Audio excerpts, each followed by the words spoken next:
Welcome to क्यूटेक भाई, कैसे हैं आप लोग? आयो सब बढ़िया होंगे, ज़बरदस्त होंगे, अपने स्वस्थ होंगे। तो जब से ये आरआरबी का जो जीडीसी आपका डिपार्टमेंट में जो वैकेंसी आई हुई है जेई की आपकी, तब से ही एएलपी और टेक्नीशियन के लिए भी काफ़ी लोगों ने डिमांड कर ली कि सर इसका क्या एलिजिबिलिटी होता है, क्या सिलेबस होता है और कैसे हम इसे तैयारी कर सकते हैं। बात करते हैं यहाँ पर तो जो फ्रेश वैकेंसी आती हैं वही आपका सेम यहाँ पर एलिजिबिलिटी दी गई है। तो कई बच्चे कन्फ्यूज थे इलेक्ट्रॉनिक्स वाले स्पेशली, क्योंकि बहुत सारे लोगों को पता ही नहीं कि इलेक्ट्रॉनिक्स में वैकेंसी आती है रेलवे में आपका, तो इसलिए वीडियो लाई गई है। बाकी ये जो आपका जो भी ये चीज़ें हैं ये टोटली आपका डिपार्टमेंटल जो आपकी वैकेंसी आई हुई है उसके रिगार्डिंग है, ठीक है।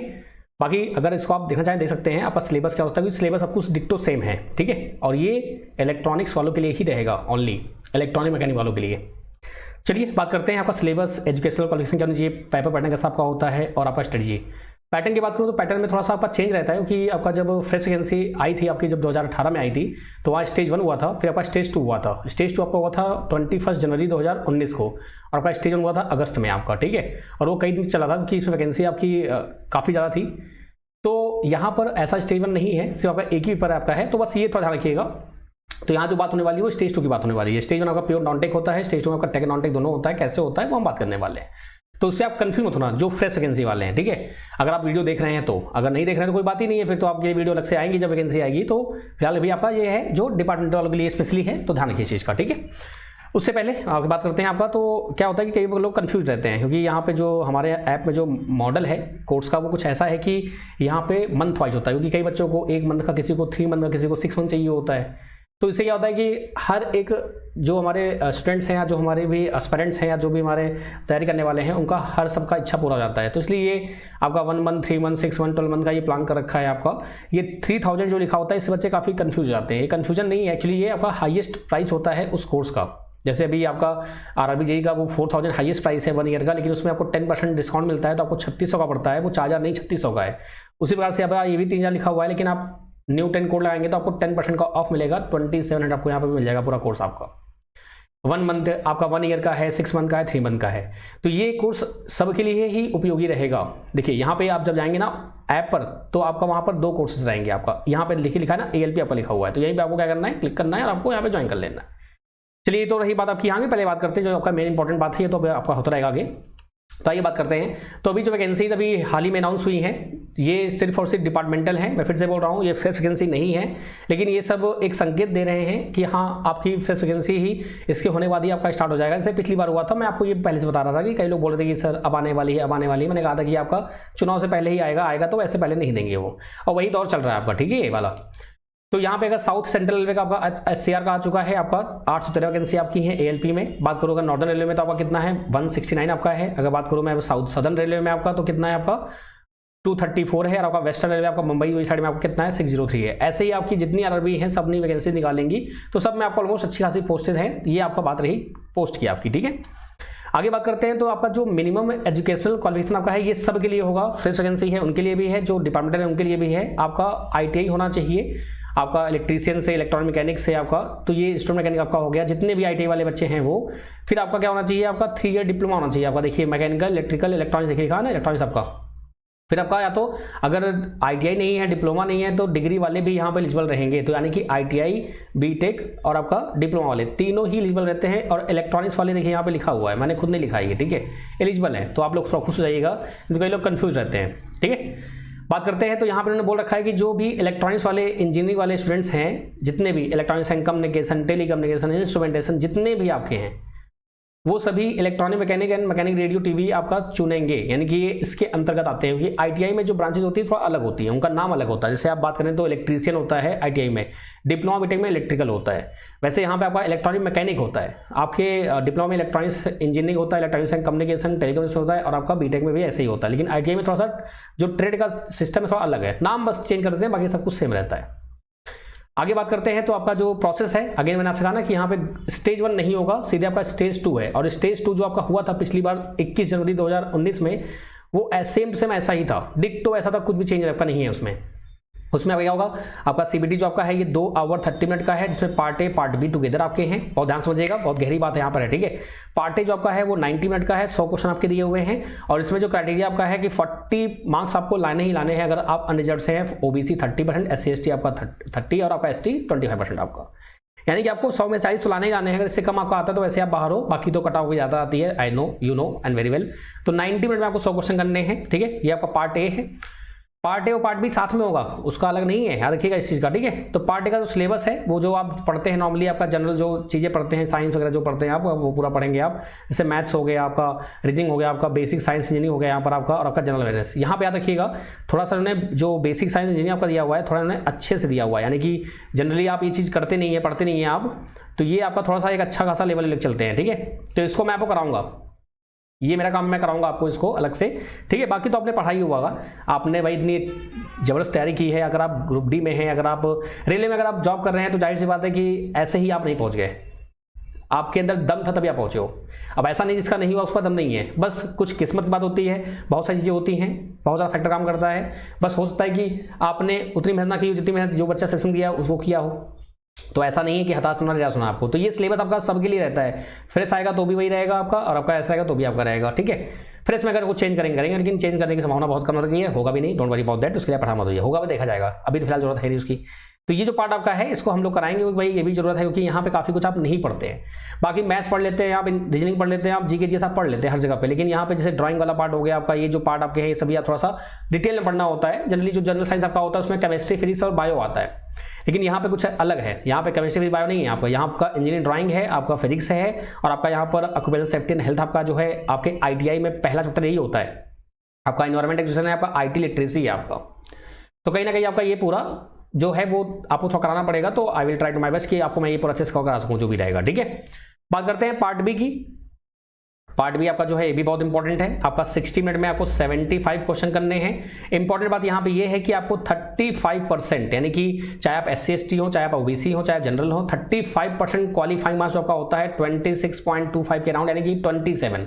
मैं राउंड ऑफ लेके चल रहा हूँ कि आपका 30 मार्क्स, यानी कि प्लस आप मान लीजिए 35 से कम थोड़ी बच लीजिए, मान लीजिए क्वेश्चन गड़बड़ हो गया, क्या करेंगे आप, तो 35-40 आप लेके चलिए कि हाँ इतना आपको लाना ही लाना है, इससे कम तो नहीं लाना है, ताकि आप बाउंड्री बना रहे हैं कि बाउंड्री बना के गड़बड़ हो जाए। इसका कारण क्या है, ये वो पेपर है कि आपका नंबर जुड़ेगा नहीं, लेकिन आपको क्वालिफाई होना पड़ेगा। जस्ट लाइक CSET, अगर आपने कभी नाम सुना CSET का तो आपको पता होगा, वैसे ये भी आपका है, यानी कि आपको पेपर देना है, क्वालिफाई होना है, तब जाके आपका पार्ट ए जो है वो आपका यहाँ पर जो है ना, ये वाला आपका ये वाला पार्ट आपका, ये आपका जो होगा यहाँ पे आपका काउंट किया जाएगा, नहीं तो काउंट ये नहीं किया जाएगा दोस्त, ठीक है। क्या आप मेरी बात समझ पा रहे हैं, ठीक है। तो वहां उन्होंने लिखा हुआ है, अब यहाँ पे जो सिलेबस दिया हुआ है दोस्त, यहाँ पे सिलेबस जो दिया हुआ है, उन्होंने क्या बोला है, this part is qualifying nature, यानी कि बस क्वालिफाई नेचर का है आपका ये। Shall have question from the trade syllabus, जो आपका ट्रेड सिलेबस है, यानी कि इलेक्ट्रॉनिक, यानी आपका DGET आपका ट्रेड सिलेबस अवेलेबल कहाँ है आपका, कहाँ पे, RRB सिकंदराबाद, आपका सिकंदराबाद का है ये आपका RRB। अगर सिकंदराबाद आपका कोई अगर जैसे कि वेस्टर्न हो गया आपका, प्रयागराज हो गया आपका, मालदा हो गया, तो सबका अपना अपना वहाँ पे आपको मिल जाएगा सिलेबस आपका, ठीक है। क्लियर है भाई। अगेन आपका कहानी मैंने क्या बोला, ये सिर्फ और सिर्फ इसके लिए आपका है, सिर्फ क्वालिफाइंग नेचर आपका है। आपकी जो मेरिट बनेगी वो किसकी बनेगी आपकी, वो बनेगी आपकी पार्ट ए से। पार्ट ए का सिलेबस आपका ये रहा, तो यहाँ पे आपका ये चीज़ मैं कराऊंगा आपको, और टेक्निकल में कराऊंगा आपको पूरा अच्छे से क्वालिफाई, क्योंकि बहुत सारे बच्चे पिछली बार LP में भी यहाँ पर फंस गए थे। नॉन टेक में उन्होंने गर्दन मचा रखी थी, लेकिन टेक्निकल में वो 26-27 नंबर क्वेश्चन भी नहीं, 25 नंबर भी 26 नंबर नहीं ला पाए थे वो। ऐसा नहीं कि आप कमजोर थे, ऐसा नहीं है, लेकिन बस ये कि हाँ क्या होता है कि टेक्निकल काफ़ी दिन छोड़े हो जाता है, तो फिर उसको कवर करना थोड़ा सा टफ हो जाता है, इसलिए मैं आपसे बोल रहा हूँ, ठीक है।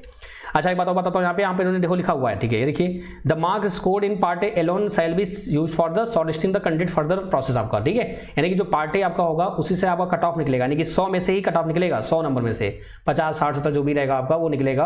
बाकी जो पार्ट बी आपका रहेगा सिर्फ और सिर्फ क्वालिफाइंग नेचर का रहेगा, याद रखिए इस चीज़ को, क्वालिफाई करना जरूरी है, नहीं करेंगे तो फिर आप वैसे ही भले यहाँ 100 में 100 ले आओ, कोई मतलब नहीं है, यहाँ आपको क्वालिफाई करना ही पड़ेगा। और सबके लिए 35 है, चाहे आप SC ST हो, चाहे OBC हो, चाहे जनरल हो, चाहे कोई भी हो, 35 सबके लिए कंपलसरी है, ये मैंडेटरी है आपका, आप बोल सकते हैं ऐसा, यहाँ सब लिखा हुआ है। चलिए तो बात करते हैं आपका जो आपका प्रीवियस ईयर हुआ था, आपका पेपर जो 21 जनवरी को आपका हुआ था, फर्स्ट और सेकंड सेट का, ये बात कर रहा हूँ मैं, CBT 2 की बात कर रहा हूँ। CBT 1 आपका हुआ था अगस्त में हुआ था, उसका कोई लेना इससे नहीं है, ठीक है। तो आपके जो सब्जेक्ट हैं, उन्होंने बोला ना DGET के थ्रू आपका जो पेपर होता है आपका, उसके थ्रू सिलेबस आपको देखना है, तो मैंने इसको इन पार्ट में डिवाइड कर दिया है। थोड़ा बहुत आपका यहाँ पे चेंजेस रहेंगे, बाकी यहाँ पे बहुत सारी बातें होती है। डिवाइसेस में आपके कितने क्वेश्चन आए थे, 18 क्वेश्चन आए थे, यहाँ पे 27 आए थे। SMD आपका होता है, 2 आए थे। डिजिटल में आप 17 आए थे, इसमें 5 आए थे। सरप्राइजिंगली थोड़ा मुझे लगा, मैं 2 दिन में पेपर चेक किया कि ऐसा कैसे हो गया भाई, हाँ 17 यहाँ पे 2, 5 कैसे, तो देखा दोबारा तो हाँ सही था, 17 5 का था ही। माइक्रो प्रोसेसर क्वेश्चन नहीं आए थे, माइक्रो कंट्रोल्स आया था, लेकिन हाँ दोनों आपके पूछे आते थे, इसलिए आपका 2 या 5 नंबर का था। मेजरमेंट आपका 10 नंबर का था, 9 नंबर का था यहाँ पर, ठीक है। कम्युनिकेशन आपका 5 नंबर 8 नंबर का। बात करते हैं बेसिक एडिकल आपका 19 नंबर 17 नंबर आपका। पेपर आपका जो था वो बहुत ही ज़्यादा हाई फाई नहीं था, लेकिन कवरेज काफ़ी था, यानी कि ऐसा नहीं कि आप बिना पढ़े चले जाएंगे तो आपका हो जाएगा, ऐसा बिल्कुल नहीं है। अगर आपको इलेक्ट्रॉनिक्स का ई नहीं आता तो आप नहीं कर पाएंगे, हाँ थोड़ा बहुत आता है तो आप कर सकते हैं आराम से, ऐसी कोई बात नहीं है। आरआरबी जो तैयारी कर रहा है, जो बैच चल रहा है आपका, वो लोग को दिक्कत नहीं है। अगर आप एलपी प्लान कर रहे हैं तो आप आराम से कर सकते हैं, उसमें कोई दिक्कत वाली बात नहीं है। लेकिन अगर आपने कभी पढ़ा नहीं है तो आपको पढ़ना पड़ेगा, क्योंकि वो 35 आपकी गली हड्डी बन सकती है। इसलिए मैं आपसे बोल रहा हूँ कि वो 27-28 मार्क्स आपको नहीं, 40 प्लस आपको लेके चलना है, और उतना हमारा टारगेट रहेगा, उससे ज़्यादा करना भी नहीं है अपने को। 40 प्लस मिल जाए बहुत है इतना। बाकी नॉन टेक आपका जो है वो करते रहिए। बाकी मैथ रीजनिंग आप कई बार कर चुके हैं तो आप उसको प्रैक्टिस करिए, बस टेस्ट ही लगाइए। बाकी यहाँ पे मैं आपको एक्स्ट्रा से क्या करूँगा, क्लासेस आप लगा के यहाँ पे सब चीज़ों कराऊंगा मैं आपको, हर एक चीज़ को प्रॉपरली अच्छे से ढंग से, ठीक है। पूरा ऐसा प्रॉपर एक वीडियो आएगा, डोंट वरी बहुत है, ठीक है। चलिए बात करते हैं आगे।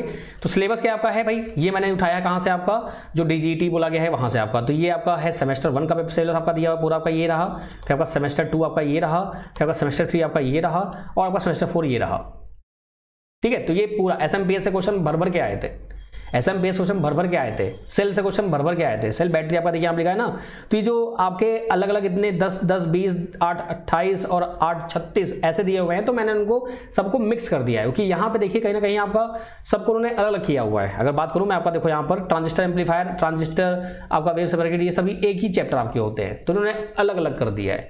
अब ऐसे बनाऊंगा तो फिर तो 36 तक के आपके वैसे ही हो छुड़ जाएंगे, ठीक है। तो ये सभी टॉपिक मैं वो करा रहा हूँ बिना किसी दिक्कत के। जो कोर्स आपका चल रहा है अभी आपका, वो हिंदी इंग्लिश दोनों में चल रहा है। मैंने बोला है ना कि जब मैं बताऊंगा आपको कि भाई मैं हिंदी में कराऊंगा तो कराऊंगा, अगर नहीं करा पाऊंगा तो मैं बोल दूंगा कि हाँ मैं नहीं करा पाऊंगा। जैसे जेई वाले बच्चों ने कई बार डिमांड किया, कई एग्जाम ऐसे आए हैं जहाँ पे हिंदी की उन्होंने डिमांड की, मैं नहीं करा पाया तो मैं बोला कि हाँ नहीं करा पाऊंगा। लेकिन यहाँ पे प्रॉपर आईटीएल बच्चों के लिए क्लास प्रॉपर चल रही है, हिंदी प्लस इंग्लिश दोनों में, ठीक है। आपको कहीं टेंशन नहीं आने वाली है, कहीं कोई दिक्कत होगी तो आप आराम से पूछ सकते हैं। ऐसा नहीं कि मैं आपको ऐसे बोल रहा हूँ, आप डेमो दे सकते हो। डेमो कैसे देखेंगे आप, क्यूटेक आपका देशपांडे ये है आपका पेड कोर्स में जाएंगे आप, यहाँ आपको दिखेगा सबसे नीचे आरआरबी एएलपी टेक्नीशियन जीडीसी आपका इलेक्ट्रोमैकेनिक आपका यहाँ पे कोर्स दिखेगा। यहाँ पे डेमो क्लिक करेंगे तो आपको वहाँ पे 3 क्लासेस मैंने अपलोड की हुई है, 3 सब्जेक्ट की आपकी, एक डिजिटल की अपलोड की है, एक एनालॉग अपलोड की है, और आपका बेसिक इलेक्ट्रिकल, तीनों की अपलोड की है। क्योंकि एनालॉग और बेसिक इलेक्ट्रिकल मिला के आपका कम से कम देखिए यहाँ पे, अगर देखो ध्यान से आप, तो एनालॉगिकल लोगे आप, यानी कि एनालॉग मतलब इलेक्ट्रॉनिक डिवाइस सर्किट आपका, इसी को मैंने यहाँ पे नाम दिया है एनालॉग। ऐप के अंदर इसको बोलेंगे एनालॉग, ठीक है। 18 अगर आपने ये कर लिए और 19 अगर आपने ये कर लिए तो कितने हो गए आपका, 37 क्वेश्चन नहीं हो गया। लेकिन ऐसा बिल्कुल नहीं है, हम डिजिटल भी करेंगे, हम सब कुछ करेंगे, कुछ नहीं छोड़ेंगे, यानी कि आपको ऐसा करेंगे ताकि आप आराम से फोड़ जाइए, कोई दिक्कत नहीं है, ठीक है। और साथ में आप फोर्स करेंगे ढेर सारा जितना भी रहेगा, ठीक है। तो आप आराम से क्या करेंगे, डेमो दे सकते हैं। डेमो यहाँ पे व्यू डेमो करेंगे, ये रहा आपका ना व्यू डेमो। यहाँ पे जब व्यू डेमो करेंगे तो वहाँ पे आपको तीनों सब्जेक्ट मिल जाएंगे। बेसिक इलेक्ट्रिकल आपका, बेसिक इलेक्ट्रिसिटी आप बोल सकते हैं, आपका एनालॉग भी है और आपका डिजिटल भी है। आप आराम से क्लास देखिए बिना किसी टेंशन के, ठीक है। और अगेन जब बाय नाउ पे यहाँ पे क्लिक करेंगे तो आपको ये मिल जाएगा plan 1 month, 3 month, 6 month, 12 month का। फिर से बोल रहा हूँ, ये वैलिडिटी आपकी होती है, इसके बाद आपका वैलिडिटी एक्सपायर हो जाता है। तो आपकी इच्छा है, आप जितने मंथ लेना चाहे, 3 मंथ लेना चाहे 3 मंथ लीजिए, 6 मंथ लेना 6 मंथ लीजिए, 12 मंथ लेना 12 मंथ लीजिए, आपकी इच्छा है। क्लासेस जो आपकी हैं लाइव चल रही हैं, आपकी क्लास जो होती है वो आपका परसों से आपका बैच जो है वो आपका कंटिन्यू होने वाला है। परसों वाला की मान चलिए आपका फ्राइडे सैटरडे, यानी दिन क्या पड़ रहा है आपका 7 को आपका है मंडे है, 5 से, यानी कि आज आपका 1 तारीख हो गया ना, तो 5 से मान चलिए, 5 से मैं आपको स्टार्ट कर दूंगा बैच जो भी रहेगा आपका, ठीक है। Don't worry about that. आपका इसमें ऐप पे आ जाएगा, यहाँ आप जाएंगे तो आपको लाइव अपकमिंग क्लासेस भी आपको दिखेंगी, कौन कौन सी क्लास आपकी चल रही है, होने वाली है, ठीक है। पूरा फोकस करेंगे हम लोग, पूरा जो एलपी आपका होता है डिक्टो आपके डिपार्टमेंटल जैसे भी आता है उस हिसाब से करेंगे। फर्जी कुछ नहीं पढ़ना है, जो आपके प्रीवियस में दिया गया है वही पढ़ना है। एक बात और है, यहाँ पे जो मैंने आपको ये बताया टेक्निकल बताया ना मैं आपको, ऐसे ही मैं इसका बताऊंगा। मैथ और रीजनिंग का तो आप खुद देख सकते हैं, कोई दिक्कत नहीं है। इस वाले का मैं बताऊंगा कितने क्वेश्चन किस टॉपिक से आए थे, और हम बेहतरीन ढंग से तैयारी करेंगे इसके लिए, ठीक है। बाकी निश्चित एकदम कोई दिक्कत, कोई समस्या, कोई तकलीफ होगी, I am here, don't fear, ठीक है। और अगर आपका टेक्निकल बहुत अच्छा है तो आपको आराम से बस प्रैक्टिस करिए, जरूरत नहीं बिल्कुल भी कुछ भी कोर्स लेने की, आपको बस प्रैक्टिस करिए, मोर देन इनफ है आपका, ठीक है। तो यहाँ पे जाएंगे तो क्या करेंगे, आप बाय नाउ पे क्लिक करेंगे तो आपको यहाँ पे ये प्राइसिंग दिखेगी। प्राइसिंग एक्चुअल नहीं है, आप न्यू टेन कोड लगाएंगे तो आपको 10% का ऑफ मिल जाएगा। और तो 675, 1350, 2025 और 2700 रुपये का ऑनली आपका जो कोर्स फी है, मात्र इतना ही है। आप आराम से पे करिए और एकदम बिंदास तरीके से आप कुछ भी कर सकते हैं। पे ऑनलाइन करेंगे तो आपका यहाँ पर यूपीआई सब आपका आ जाएगा ऑप्शन, ठीक है। याद रखिए ये ऑप्शन आपको मिलेगा, यहाँ पर क्लिक करना है जो आप चाहें वो। 3000 कोर्स नहीं है आपका, मंथ वाइज है, याद रखिए इसी भी, क्योंकि मुझे बोलना पड़ता है कि बच्चे कंफ्यूज रहते हैं। ये मजबूरी है क्योंकि ऑनलाइन है, आपकी गलती नहीं है, मेरी भी गलती नहीं है, क्योंकि हमारे आपस में जो संबंध होता है ये इसी वजह से हो पाता है। ठीक है, बाकी कोई दिक्कत कोई समस्या है, ये नंबर दिया हुआ है, आप मुझसे कांटेक्ट कर सकते हैं। कोर्स के रिगार्डिंग कोई समस्या है, कोई तकलीफ है, कोई भी दिक्कत है, फील फ्री टू आस्क आपका। ठीक है, कई बच्चों ने डिमांड की थी, इसलिए ये क्लास ये जो है आपका लाना पड़ा। क्यों? मेन कारण था कि इलेक्ट्रॉनिक्स वाले एलिजिबल है कि नहीं है, तो एलिजिबल हैं, आप आराम से तैयारी कर सकते हैं बिना दिक्कत के। आप पास अपॉर्चुनिटी भंडार है और तैयारी शुरू कर दीजिए बिना किसी दिक्कत के, क्योंकि वैकेंसीज आने वाली है, इसमें कोई दो राय नहीं है। यूट्यूब क्लास आपकी अभी नहीं चल रही है, आपकी स्टार्ट हो जाएंगी आपकी कल परसों में, जो भी रहेगा आपको अपडेट किया जाएगा, जो भी रहेगा। ठीक है, thank you so much guys, have a great day. बाकी आपका जो प्यार है, आपका सपोर्ट है, वो बहुत मिलता है, उसके लिए मैं तहे दिल से शुक्रगुजार हूँ। बाकी जितना भी हो सके आप इस क्लास को मैक्सिमम से कीजिएगा, क्योंकि बहुत सारे बच्चों को नहीं पता है ALP की रिगार्डिंग कि भाई क्या कैसी चीज़ें होती हैं। बाकी जब फ्रेश वैकेंसी आएगी तो उसका अलग से हम प्रॉपर वीडियो बनाएंगे। ये टोटल आपका डिपार्टमेंटल था, तो इसलिए हमने वहाँ फोकस किया। जब फ्रेश वैकेंसी आएगी तो पूरा बात करेंगे डिटेल में, कौन सा RRB कितना कैसे क्या, ईच एंड एवरीथिंग। मेडिकल बहुत ज़बरदस्त होता है, याद रखिएगा, ये बहुत ध्यान रखिएगा। ठीक है, अगर आपका कलर ब्लाइंडनेस है तो आप ALP के लिए एलिजिबल नहीं रहते हैं, याद रखिए इस चीज़ को। चलिए, thank you so much guys, have a great day, bye bye, take care, रखिए अपना, हंसते रहिए, मुस्कुराते रहिए, ख्याल रखिए और ऐसे ही मस्त रहिए, तैयारी करते रहिए और जॉब लेते रहिए साथ में। ये भी नहीं कि तैयारी करते रहिए, जॉब भी लेते रहिए। ठीक है, बाय बाय, टेक केयर, रखिए अपना।